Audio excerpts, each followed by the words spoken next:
오늘 함께 보신 하나님의 말씀, 우리 요한복음 8장 1절에서 11절까지 있는 말씀 봉독해 드립니다. 요한복음 8장 1절에서 11절에 있는 말씀 봉독합니다. 예수는 감람산으로 가시니라. 아침에 다시 성전으로 들어오시니 백성이 다 나오는지라. 앉으사 그들을 가르치시더니 서기관들과 바리새인들이 음행 중에 잡힌 여자를 끌고 와서 가운데 세우고 예수께 말하되, 선생이여, 이 여자가 간음하다가 현장에서 잡혔나이다. 모세는 율법에 이러한 여자를 돌로 치라 명하였거니와 선생은 어떻게 말하겠나이까? 그들이 이렇게 말하면 고발할 조건을 얻고자 하여 예수를 시험함이로라. 예수께서 몸을 굽히사 손가락으로 땅에 쓰시니 그들이 묻기를 맞이 아니하는지라. 이에 일어나 이르시되, 너희 중에 죄 없는 자가 먼저 돌로 치라 하시고 다시 몸을 굽혀 손가락으로 땅에 쓰시니 그들이 이 말씀을 듣고 양심의 가책을 느껴 어른으로 시작하여 젊은이까지 하나씩 나가고 오직 예수와 그 가운데 섰는 여자만 남았더라. 예수께서 일어나사 여자 외에 아무도 없는 것을 보시고 이르시되, 여자여, 너를 고발하던 자들이 그들이 어디 있느냐? 너를 정죄한 자가 없느냐? 대답하되 주여, 없나이다. 예수께서 이르시되, 나도 너를 정죄하지 아니하노니 가서 다시는 죄를 범하지 말라 하시니라. 아멘. 우리 기독교가 가지고 있는 가장 위대하고 유일한 가르침, 그리고 우리가 세상에 나눠줄 수 있는 가장 귀한 선물 하나 있다 그러면 그것은 오늘 설교 말씀 제목 그대로 용서의 은혜일 것입니다. 용서의 은혜. 다른 종교나 철학에서도 용서라는 것을 말합니다. 그러나 기독교를 제외한 모든 종교에서는 용서를 받기 위해서 어떠한 대가를 요구합니다. 선행을 얼마큼 하든지 기도를 얼마큼 하든지 이런 조건이 갖춰질 때 용서를 받게 될 것이다. 그러나 기독교의 가르침은 그것이 아니죠.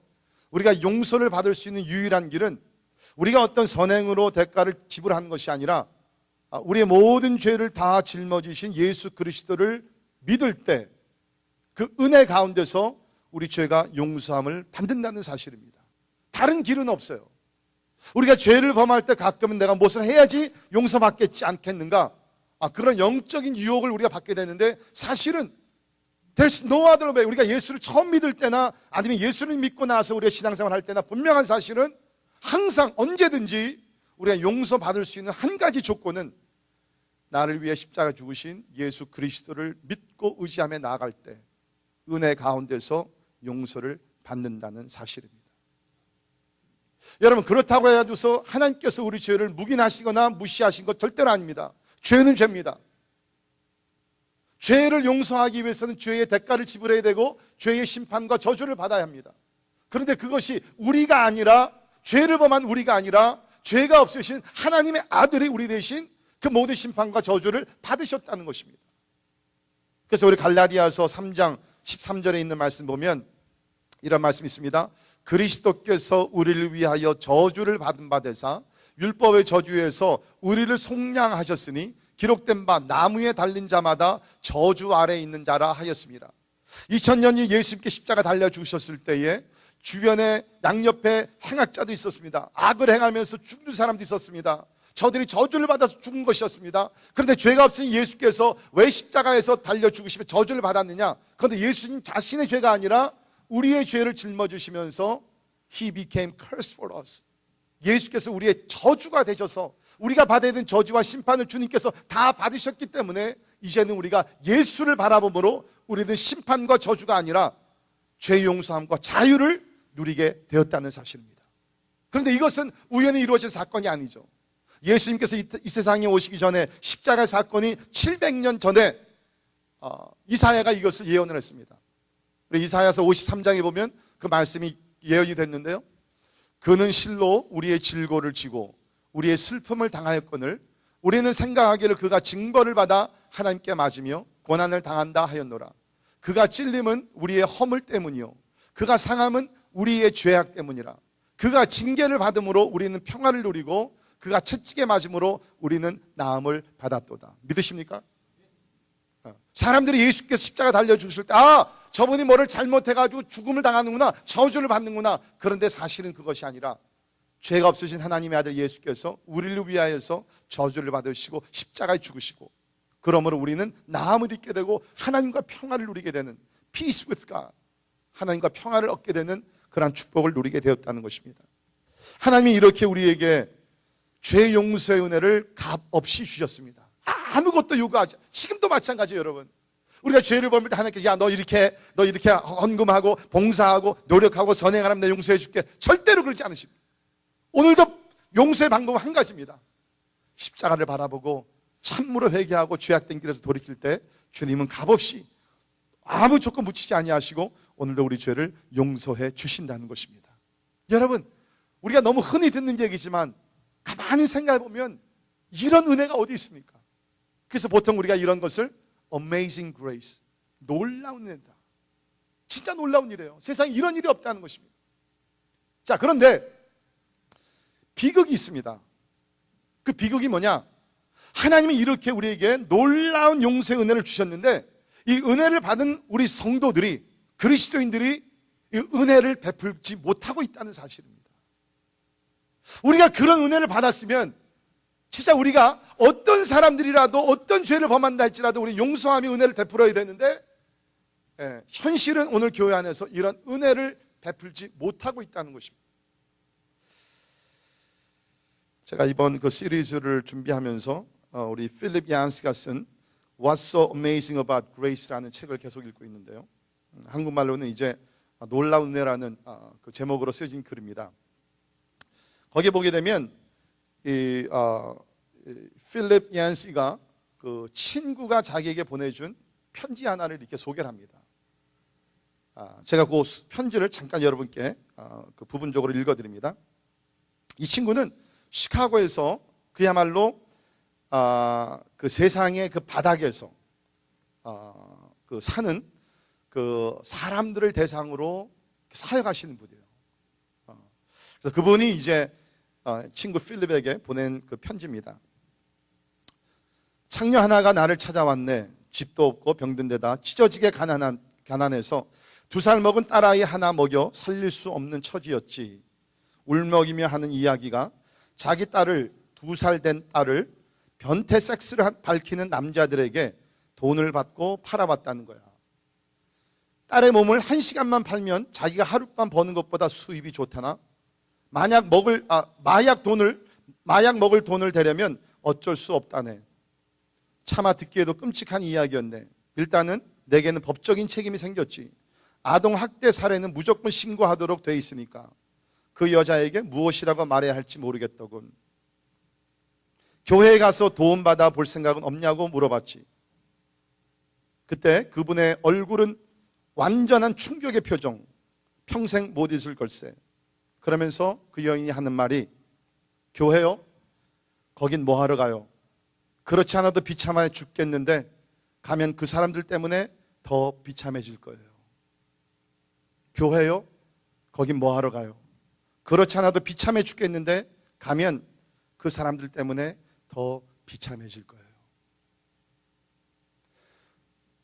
오늘날 세상에 있는 사람들이 교회에 들어오기 또 꺼려하는 이유 중에 하나가 뭐냐 하면, 어느 정도 양심이 있는 사람들은 본인들이 죄인인 것을 압니다. 또 이 문제를 해결하고자 하는 마음이 있지만 교회에 가면 사람들이 사랑으로 감싸주고 용서하고 형제로 삼아주기보다는 오히려 자기들 비판하고 또 정죄할까 봐, 더 비참해질까 봐 두려워서 교회를 못 온다는 사실입니다. 자, 은혜가 있어야 될 곳은, 용서가 있어야 될 곳은 이 교회인데, 오늘날 현실을 볼 때 많은 교회들이 이러한 주님의 사랑을 나누지 못하고 용서의 은혜를 베풀지 못한다는 사실입니다. 참 비극이라고 저는 생각이 됩니다. 그러나 우리 예수님은 분명한 것이, 이런 인생들을 사랑하셨고 저들을 용서하셨고 저들의 삶을 새롭게 하실 뿐만 아니라 저들 하나님의 거룩한 도구까지 사용해 주셨다는 것입니다. 그런데 교회에 이런 비판적인 사람들이 있듯이 오늘 말씀에도 보게 되면 예수님께서 가늠하다 잡힌 여인을 용서하실 때 여기에는 서기관들과 바리새인들이 있었는데, 이 사람들은 지금 이 가늠하다 잡힌 여인을 정죄할 정도가 아니라 죽이려고 끌고 왔다는 사실입니다. 아니, 사실 우리가 이 말씀을 더 깊이 우리가 묵상을 해보면 지금 이 사건은 가늠하다 잡힌 여인의 이야기가 아니라 이것은 이러한 사람들을 사랑하고 은혜를 베풀고 용서하시는 예수 그리스도를 도전하며 공격하며 예수 그리스도를 잡아 죽이려는 사건이었다는 것입니다. 그래서 우리가 6절을 보게 되면 그들이 이렇게 말하면 고발할 조건을 얻고자 하여 예수를 시험함이로라. 무슨 뜻입니까? 지금 의도적으로 치밀한 계획을 세워가지고서 이런 사건을 일으켰다는 것입니다.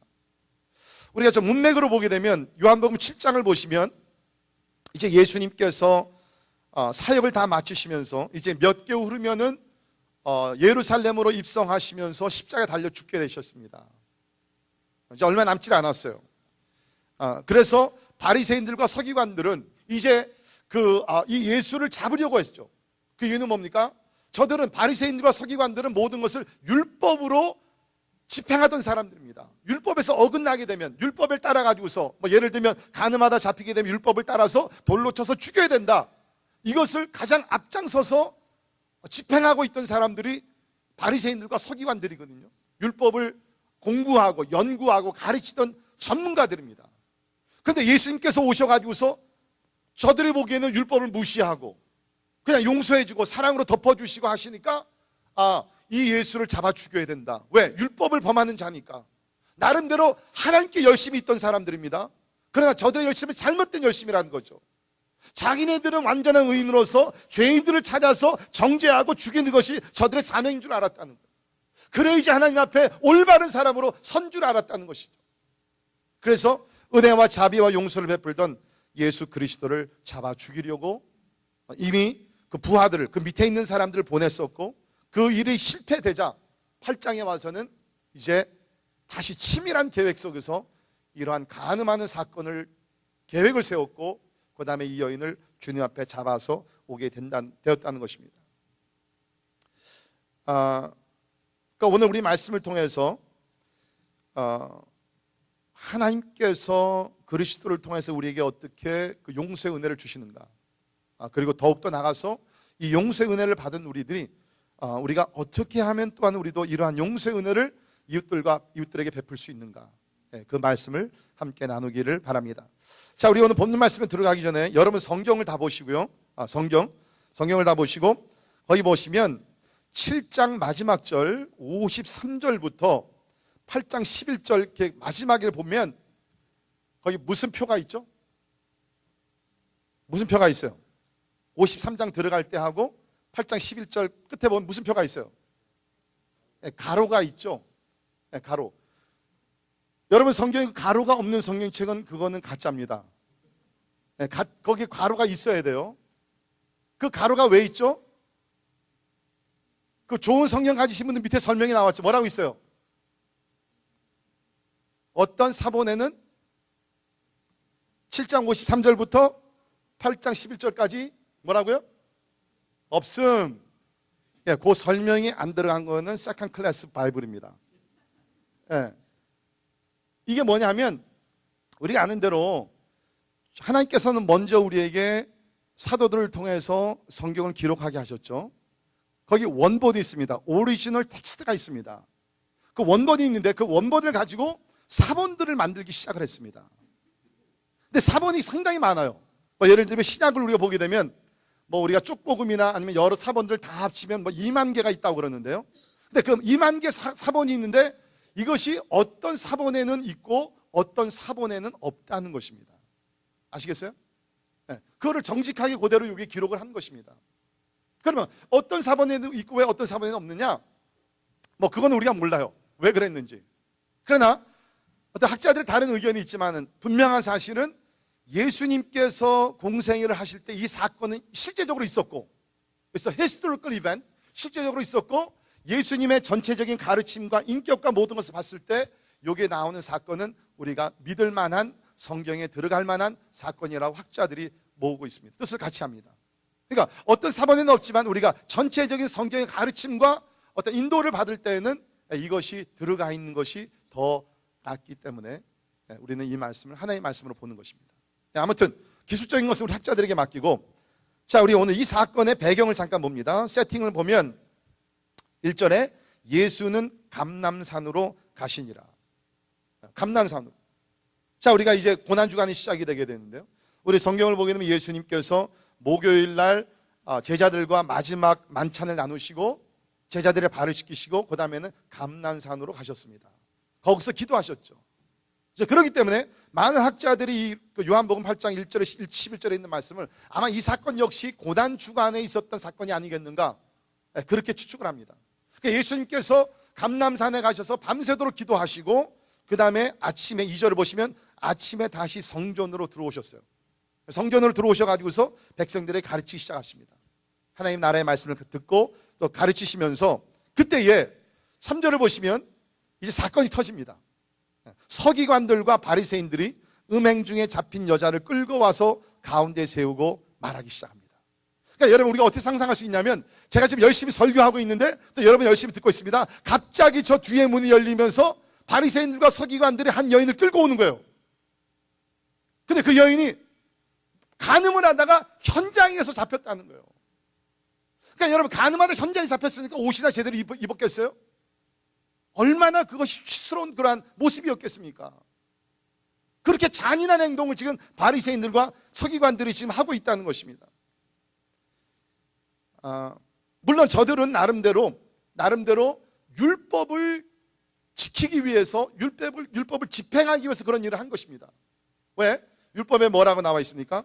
신명기 22장 22절에 보면 간음 하나 잡힌 사람들 이렇게 처형하라고 얘기가 나옵니다. 보면 어떤 남자가 유부녀와 동침한 것이 드러나거든 그 동침한 남자와 그 여자를 둘 다 죽여 이스라엘 중에 악을 제할지니라. 처녀인 여자가 남자와 약혼한 후에 어떤 남자가 그를 성읍 중에서 만나 동침하면 너희는 그들을 둘 다 성읍 문으로 끌어내고 그들을 돌로 쳐 죽일 것이니 그 처녀는 성 안에 있으면서도 소리 지르지 아니하였으며 그 남자는 그 이웃의 아내를 욕보였음이라. 너는 이같이 하여 너희 가운데서 악을 제할지니라. 이것이 율법입니다. 자, 이것이 율법인데 지금 바리새인들과 서기관들은 율법을 집행한다고 일을 하고 있지만 지금 저들이 잘못하는 것들이 몇 가지 드러나죠. 뭐가 있어요? 율법을 따르면 여자뿐 아니라 남자 두 사람 다 잡아다가 죽이라 그랬어요. 근데 그 놈은 어딨냐 말이죠. 지금 여러분, 현장에서 잡았는데, 현장에서 봤는데 왜 그 남자를 잡지 못했냔 말이에요. 지금 바리새인과 서기관들이 만약에 율법을 그대로 집행한다 그러면 가장 처음으로 지금 해야 될 것은 뭐예요? 도망간 남자를 잡아와야 돼요. 지금 그러한 모습이 하나도 안 보입니다. 또 문제가 뭐예요?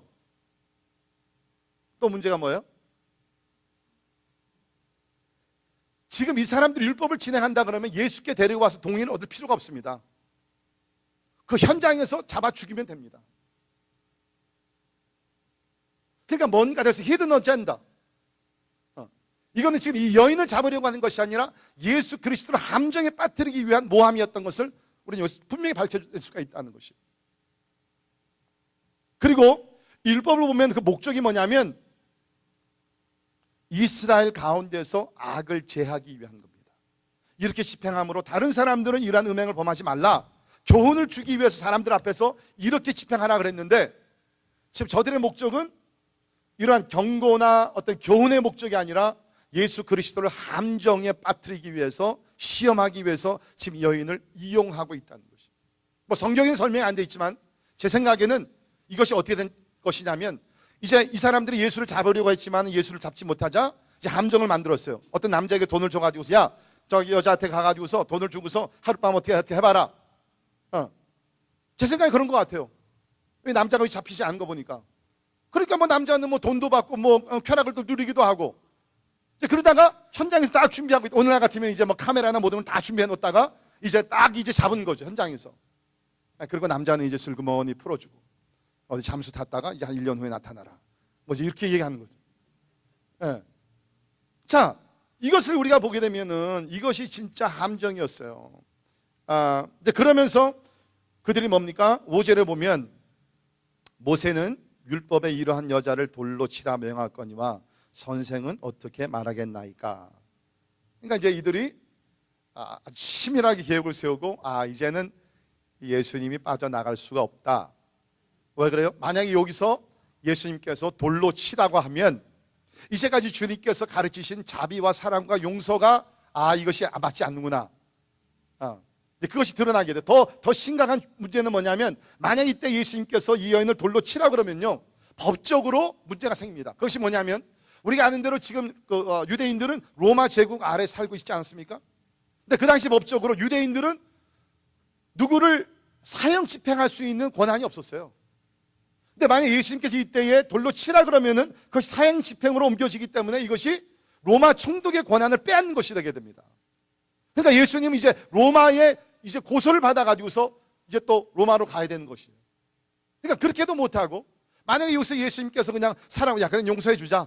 만약에 한다 그러면은 율법에 어긋나게 되니까 그러니까 이제 바리새인들과 서기관들은 뭐예요? 이런 함정을 빠뜨려 이제 준비해 놓고서 영어로 얘기하면 We got you now. 이제는 빠져나갈 수 없게 만들어 버린 거예요. 너무너무 신났겠죠. 자, 그때에 예수님께서 어떻게 이 어려운 이 위기를 이제 지혜롭게 빠져나갈 뿐만 아니라 이게 정복하시면서 은혜를 베푸는지 한번 보도록 하겠습니다. 자, 보세요. 6절에 그들이 이제 일어난 조건을 찾았을 때에 예수께서 몸을 굽히사 손가락으로 땅에 쓰시니 예수께서 몸을 굽히시고 손가락으로 땅에 뭐를 쓰시기 시작했습니다. 자, 이때 예수님께서 땅에 뭘 쓰셨을 것 같아요? 여러분 생각에 뭘 썼을 것 같아요, 여러분? 이대 집사님 혹시 뭐를 쓰셨을 것 같아요?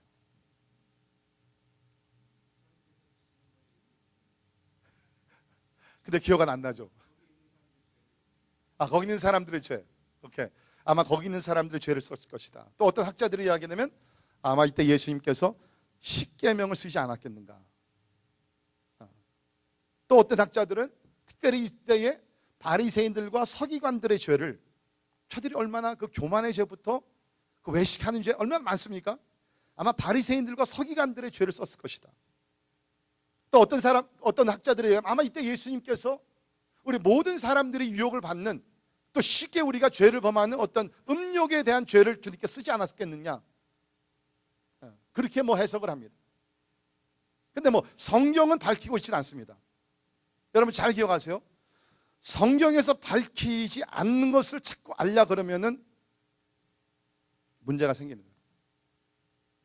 다쳐요. 성경에서 침묵하는 것은요 그냥 넘어가시는 것이 최고입니다. 진짜요. 한번 따라하시기 바랍니다. 성경에서 밝히지 않는 것은 알려고 하지 말자. 여러분 그 진리요. 왜? 성경에 보니까 이런 일을 억지로 풀다가 이단에 빠진다 그랬어요. 그러니까 여러분 성경에서 그러니까 성경에 왜 이걸 밝히지 않아? 그러니까 우리가 몰라도 되는 거예요. 영어로 얘기하면 It's none of your business. 이거 하나님께서 알아서 하신 것이니까 우리가 꼭 알 필요가 없다는 거죠. 근데 아무튼 간에 근데 이 사람들도 아주 아주 그냥 뭐랄까 they are determined. 아주 그냥 결심하면서 예수를 잡기로 했어요. 그래서 예수님께서 뭐를 쓰시기 시작했지만 10절을 거기 보세요. 7절을 보시면 그들이 묻기를 맞이 아니하는지라. 처음에는요 계속해서 예수님을 붙들고 예수님 say it 대답을 해달라는 거예요. 율법이시 이렇게 당신은 뭐라고 얘기할 것입니까? 예수님께서는요 처음에는 아무 얘기를 안 하셨어요. 지금 어떻게 대답할까 근심하는 것이 아니에요. 여러분 그거 아십니까? 어떨 때는 침묵의 대답이 최고의 대답이라는 거예요. 침묵의 대답이 최고의 대답일 때가 있습니다. 아무 말씀 안 하셨어요. 그리고 나서 주님께서 7절에 보시면 Finally he opens his mouth. 이제 입을 여시면서 하시는 말씀이 너희 중에 죄 없는 자가 먼저 돌로 치라. 너희 중에 죄 없는 자가 먼저 돌로 치라. 아마 예수님께서 이 말씀을 하실 때는 이미 예수님께서 산상설교를 하시면서 주셨던 말씀을 염두에 두시면서 하셨을 것입니다. 우리 마태복음 7장에 보면 우리가 잘 아는 말씀이 있죠. 마태복음 7장 3절에 보면 어찌하여 형제의 눈 속에 있는 티는 보고 내 눈 속에 있는 들보는 깨닫지 못하느냐. 보라, 내 눈 속에 들보가 있는데 어찌하여 형제에게 말하기를 나로 내 눈 속에 있는 티를 빼게 하라 하겠느냐. 외식하는 자여, 먼저 내 눈 속에서 들보를 빼어라. 그 후에야 밝히 보고 형제 눈 속에서 티를 빼리라. 이때도 주님께서는 바리새인들과 서기관들을 생각하시면서 외식하는 자, hypocrites, 내 눈 속에 있는 들보를 보지 못하면서 왜 형제의 눈 속에 있는 조그만 죄를 보면서 내 눈 속에 더 큰 죄가 있는데, 오만하고 자만하고 교만하고 외식하는 그 죄가 있는데 왜 그것을 보지 못하면서 형제의 조그만 죄를 보면서 그렇게 정죄하느냐. 같은 맥락의 얘기를 주님께서 하시는 겁니다. 너희 중에 죄가 없는 자가 먼저 돌로 치라고 얘기하고 있습니다.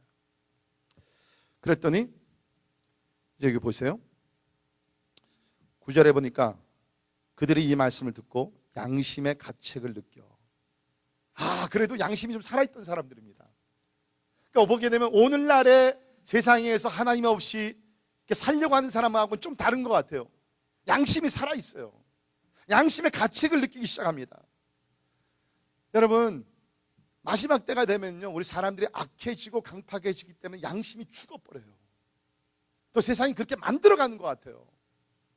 근데 하나님께서 우리를 창조하시면서 양심이라는 걸 주셨어요. 양심이라는 모니터를 주셔가지고서 우리가 죄를 범할 때는 양심의 가책을 받게 했다는 거예요. 자, 이것을 느끼면서 어른으로 시작하여 젊은이까지 하나씩 나가고, 저는 이 말씀을 보면서 얼마나 다행이었던가. 왜요? 어린아이들이 없었던 것 같아요. 이 현장에서 어린아이들은 없었던 것 같아요. 참 다행이었다고 저는 생각이 됩니다. 어른부터 젊은이까지 이제는 하나씩 다 돌을 버리고 나갑니다. 그리고 나서 오직 예수와 그 가운데 섰는 여자만 남았더라. 바로 몇 분 전만 하더라도 바리새인 서기관들, 군중들이 모였어요. 다 돌을 짚고서, 제 생각에 아마 이 군중들도 바리새인과 서기관들이 이렇게 이야기를 해가지고서 막 마음을 흥분하게 만들어가지고서 다 모였을 것 같아요. 제 생각에. 그 돌을 집어서 이제 죽이려고 다 하고 있습니다. 예수님의 말씀만 떨어지기만을 기다리고 있는 것이에요. 네, 예수님께서 땅에 글을 쓰시고 너희 가운데 죄 없는 자가 먼저 돌로 치라. 그러니까 양심의 가책을 받아서 한 사람씩 돌을 버리고 돌아갑니다. 제 생각에는 이 모습이 어떤가 비슷하냐면, 아마 하나님께서 천군천사를 동원하셔가지고서 이 사람들을 죽이려고 했던, 정죄하려고 했던 군중들을 다 몰아내시고, Go away, you sinners. 너희 죄인들 다 멀리 가라. 그리고 나서 두 사람만 남죠. 한쪽에는 가늠하다 현장에서 잡힌 이 부끄럽고 수치스러운 이 여인, 죄와 죄책감에서 머리를 둘 수 없는 그 여인. 그 반대편은 죄가 없으신 하나님의 아들. 진짜 이제 다른 사람들은 다 이 사람을 정죄할 자격이 없다 할지라도 이 사람의 이 여인을 정죄할 수 있는 충분한 자격을 가지신 하나님의 아들 예수 그리스도가 반대편에 서 있습니다. 아마 이 순간에 이 여인의 마음속에는 여러 가지 생각들이 교차됐을 것이라고 생각이 됩니다. 이제 예수님께서 나를 분명히 책망하시고 나를 혼내실 거야. 그래도 아마 예수님은 인격이 있으신 분이니까 많은 사람들 앞에서 나는 창피를 주지 않기 위해서 우선 사람들 다 쫓아내고, 이제 아마 예수님께서 나를 책망하시고 나를 심판하실지 모르겠다, 그런 두려움이 있었을 것 같아요. 그런데 오늘 말씀 보시면 참 이 여인뿐만 아니라 모든 사람들의 생각을 뒤집어 엎으시면서 예수님께서 이렇게 말씀하십니다. 자, 여러분 성경을 보시면 10절에 예수께서 일어나사 여자 외에 아무도 없는 것을 보시고 이르시되 여자여, 너를 고발하던 그들이 어디 있느냐? 너를 정죄 없느냐? 예수님의 첫 마디가 여자여. 영어 번역에는 woman 이렇게 써 있는데, 이거 헬라어를 보게 되면 기나이라는 단어를 썼습니다. 이 기나이라는 단어는 그 당시에 그 여인을 가장 존경하면서 부를 수 있는 그 단어가 이 기나이라는 단어예요. 여자여, woman. 예수님께서 십자가 달려 죽으셨을 때 육신의 어머니 마리아를 보면서 여자여, 당신의 아들이라고 얘기했죠. 똑같은 단어예요. 여러분, 지금 이 여인이 가늠하다 현장에 잡혀와서 사람들에게 돌로 쳐서 죽임을 받아야 마땅한 사람인데, 지금 여기서 끼나 여자요, I respect you, I love you, I care for you. 여러분, 이것이 하나님이라는 거예요. 이것이 하나님이라. 우리가 뭐 영어로 여자라는 단어를 제가 만약에 우리 번역을 한다 그러면, 우리 옛날 올드 잉글리시를 보게 되면 여인들을 이렇게 존경하는 뜻에서 이렇게 부를 때에 마담이라 그랬습니다. 마담. 물론 이것이 한국 문화에서는 마담 하면은 좋은 거야, 나쁜 거예요? 네, 특별히 저는 양씨인데 우리 집사람한테 양마담 하면은 이게 완전 뒤집어지는 겁니다. 그죠? 네, 우리 여기 건물 집주인이 맥스라는 분인데, 이분이 이제 이태리에서 태어나신 유대인입니다. 근데 이분은 이제 옛날 그런 그 생각과 뭐 영어를 좀 쓰시면서 저 집사람을 만나면 항상 마담 그래요. 모르는 거죠. 아무튼 간에 여기를 보게 되면 진짜 the highest form of respect, 이 여인을 존경해 주면서 여자요, 그 한마디가 기나이라고 했을 때 이 여자의 마음 벌써 녹았을 거예요. I don't deserve to be called 기나이. 나는 천하고 죽음을 그야말로 돌에 쳐서 죽어야 되는데 주님 왜 나를 여자요라고 존중해 주면서 나를 이렇게 불러주십니까? 네, 예수님 진짜 그 예수님의 마음이었거든요. 무슨 뭐 심리적으로 주님께서 지금 뭐 이렇게 플레이하는 것이 아니라, 사람들은 정죄하고 다 버리고 하지만 예수님이 여인을 보면서 the precious soul in God's eye, 하나님의 눈앞에서 귀한 영혼을 보신 거죠. 여자여, 너를 고발하던 그들이 어디 있느냐? 너를 정죄한 자가 없느냐? 다시 말해서 마음의 안정을 주시는 거예요. 그러니까 대답하되 주여 없나이다. 예수께서 이르시되 나도 너를 정죄하지 아니하노니 가서 다시는 죄를 범하지 말라 하시니라. 여러분, 이 세상에서 우리가 죄를 범했을 때 정죄할 수 있는, 컨뎀할 수 있는 분은 죄가 없으신 하나님의 아들 예수 그리스도밖에 없습니다. 믿으십니까? 사람이 우리 정죄 못해요. 다 죄인이기 때문에. 그런데 죄가 없으신 하나님의 아들 구세주 예수께서 이 여인에게만 주시는 것이 아니라 여러분과 저에게 하나님 앞에서 회개하고 돌이켜서 새로운 삶을 살기를 원하는 여러분과 저에게 오늘 주시는 말씀이 뭐냐? 사람들은 너희를 정죄할지 모르지만 나는 너희를 정죄하지 않는다는 거예요. 여러분, 마음의 정죄, 죄책감을 느끼는 것은요, 하나님이 주시는 마음이 아닙니다. 사람이 가져다 주는 악한 마음이라는 것이에요. 하나님은 우리를 정죄하지 아니하시고 반대로 십자가의 보혈로 우리 용서하시면서 우리를 자유케 하시는 분이 예수 그리스도인 것을 믿으시기를 바랍니다. 아직도 여러분의 마음속에 내가 과거에 범한 죄 때문에 눌리고 죄책감을 느끼고 괴로워하시고 그러면요, 여러분이 진짜 진실로 하나님 앞에서 회개하고 돌이키는 새로운 삶을 살고 있다 그러면 I want you to know, no one can condemn you. 그 누구도 여러분 정죄하지 못해요. even 하나님의 아들 예수도 여러분을 정죄하지 않습니다. 용서의 은혜요, 이것이. 자, 우리 오늘 이 말씀을 통해서 우리 삶에 적용할 수 있는 세 가지 원리를 함께 나눕니다. 이제까지가 서론이고요. 이제 본론에 들어갑니다.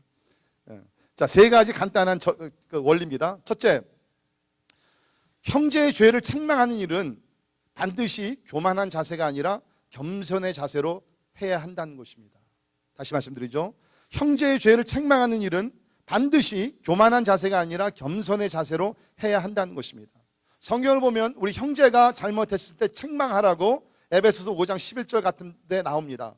그러나 예수님께서 가르쳐 주셨듯이 겸손한 마음으로 먼저 자기 눈에 있는 들보를 점검해보고 그 후에 형제 눈 속에 있는 티를 책망해야 된다는 것입니다. 바울도 같은 얘기를 했어요. 갈라디아서 6장 1절에 보면 이런 말씀을 했는데, 우리 같이 읽도록 합니다. 시작. 형제들아, 사람이 만일 무슨 범죄한 일이 드러나거든 신령한 너희는 온유한 심령으로 그러한 자를 바로잡고 너 자신을 살펴보아 너도 시험을 받을까 두려워하라. 자, 이 말씀 잘 보세요. 형제들아, 사람이 만일 무슨 범죄한 일이 드러나거든, 이건 뭐예요? 돌아다니면서 사람들의 죄를 이렇게 파헤치지 말라는 거예요. 근데 그것이 드러났어요. 이게 사람들이 알게 됐어요. 드러났어요. 그렇다 그러면 신령한 너희는 온유한 심령으로, 그렇죠? 온유한 심령으로 그러한 자를 바로 잡는데 너 자신을 살펴보아 너도 시험을 받을까 두려워하라. 이건 뭐예요? 무슨 시험을 받을까 두려워하라? 교만하게 될까봐 그 시험을 받을까 두려워하는 거예요. 여러분, 우리가 누구를 바로잡고 책망하고 혹 잘못하게 되면 교만해져요. 내가 하나인 것 같은 그러한 교만 속에 빠질 수가 있다는 거예요. 조심해야 된다는 것입니다. 두 번째, 형제의 죄를 책망할 수 있는 근거는 죄에 대한 지식이 아니라 의로운 삶이라는 것입니다. 형제의 죄를 책망할 수 있는 근거는 죄에 대한 지식이 아니라 의로운 삶이라는 것입니다. 지금 바리새인들과 서기관들은 뭐를 했어요? 저들이 율법을 잘 알았습니다. 율법에 대한 지식이 충분했어. 가늠하다 잡혔을 땐 이렇게 하나님께서 집행하라 그랬지. 저들은 성경의 지식, 죄에 대한 지식을 가지고 그것을 집행하려고 했습니다. 그러나 예수님 뭡니까? 너희들 가운데 죄가 없는 자가 돌로 치라 그랬어요. 뭐예요? 형제의 죄를 책망할 수 있는 근거는 죄에 대한 지식이 아니에요. 성경에 대한 지식이 아니라 의로운 삶이라는 것입니다. 의로운 삶이라는 거예요. 세 번째, 형제를 바로 잡는 일의 시작은 책망이 아니라 용서부터라는 것을 기억해야 합니다. 형제를 바로 잡는 일의 시작은 책망이 아니라 용서부터라는 것을 기억해야 합니다. 예수님 보십시오. 어떻게 죄책감에 쌓이는 여인을 대하셨습니까? 여기 보니까 11절에 나도 너를 정죄하지 아니하노라. 뭐요? 먼저 용서하셨어요. 그리고 나서 용서하고 나서 Now go and sin no more. 더 이상 이런 죄의 삶을 살지 말아라. 이게 순서가요, 이게 뭐 별로 중요하지 않은 것 같지만 굉장히 중요합니다. 여러분, 부모님들 특별히 잘 들으세요. 여러분의 자녀가 잘못했을 때 먼저 책망을 해버리면 아이들이 문을 닫습니다. 아무리 좋은 얘기를 해도 먼저 책망하고 너 왜 그랬니? 앞으로 안 그럴 거지? 약속해? 뭐 그러면서 그러면 애들이 말은 잘 안 하지만 whatever 그렇게 나가요. 그런데 반대로 야, 내가 너 사랑하는 거 알지? 우리 같이 기도해.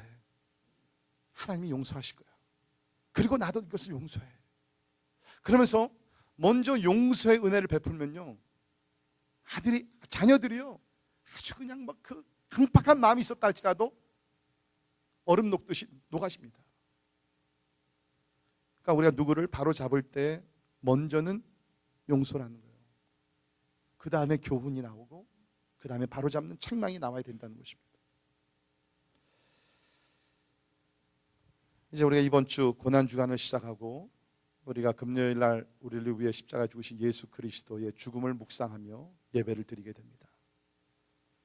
제가 간절히 바라는 것은 여러분께서 먼저는 아직도 마음속에 용서함의 확신이 없으신 분들, 이 여인이 지금 선행한 것 한 것도 없습니다. 뭐 이렇게 결단한 것도 없습니다. 그냥 주님 앞에 끌려온 거죠, 사실은. 근데 주님을 만나서 용서를 은혜 속에서 받게 됐다. 값 없이, 아무 조건 없이 주님 앞에 나가십시오. 여러분의 죄의 문제를 진실한 마음으로 고백하시고 회개하시고, 주님께서 말씀하신, 주님 이제 주의 말씀에 따라 내가 이제는 이러한 죄를 범하지 않도록 하겠습니다. 하나님 앞에 나아갈 때 주님께서 용서의 은혜를 주실 줄 믿습니다. 그리고 두 번째로, 아직 내 마음속에 용서하지 못한 이웃들, 가까운 사람들, 멀리 있는 사람들, 아직 이건 너무나 치명적인 사건이었기 때문에 내가 진실로 용서하지 못하신 분들, 여러분 잘 기억하세요. 하나님의 말씀이 뭡니까? 우리가 형제의 죄를 용서하지 않으면 하늘에 계신 아버지께서 우리 죄를 용서하지 않겠다고 얘기합니다. 우리 다 용서의 은혜를 값없이 받은 사람들입니다. 이제 우리가 값없이 형제들과의 관계 속에서 용서의 은혜를 베푸는 우리 모두가 되기를 주의 이름으로 축원합니다. 기도하겠습니다. 하나님, 참 놀라운 하나님의 은혜를 감사하며 찬양을 드립니다. 우리 모두는 각자의 죄 때문에 죄의 심판을 받고 저주를 받아야 마땅하지만 주여, 하나님의 은혜 가운데서 우리에게 값없이 은혜를 주셔서 죄의 용서함을 받게 하시고, 우리가 오늘도 죄책감이 아니라 죄의 용서함의 기쁨과 확신 가운데 오늘 나와 예배할 수 있도록 인도해 주시니 감사합니다. 그러나 주님, 교회 안에 오늘 이러한 은혜의 용서가 참 없음을 한탄합니다. 주님, 우리 교회를 불쌍히 여기시고 우리 성도들을 불쌍히 여기시사 하나님의 놀라운 은혜를 받은 우리들, 이제 이 놀라운 은혜를 우리 이웃들과 나눌 수 있도록 주님 도와주시옵소서. 예수 그리스도의 은혜로 용서하게 하시고, 예수 그리스도의 은혜로 용납하게 하시고, 예수 그리스도의 사랑으로 모든 허물을 덮고 우리가 사랑으로 함께 하나님을 향해 달려갈 수 있도록 은혜 베풀어 주시옵소서. 존귀하신 예수님 이름으로 간절히 기도하옵나이다.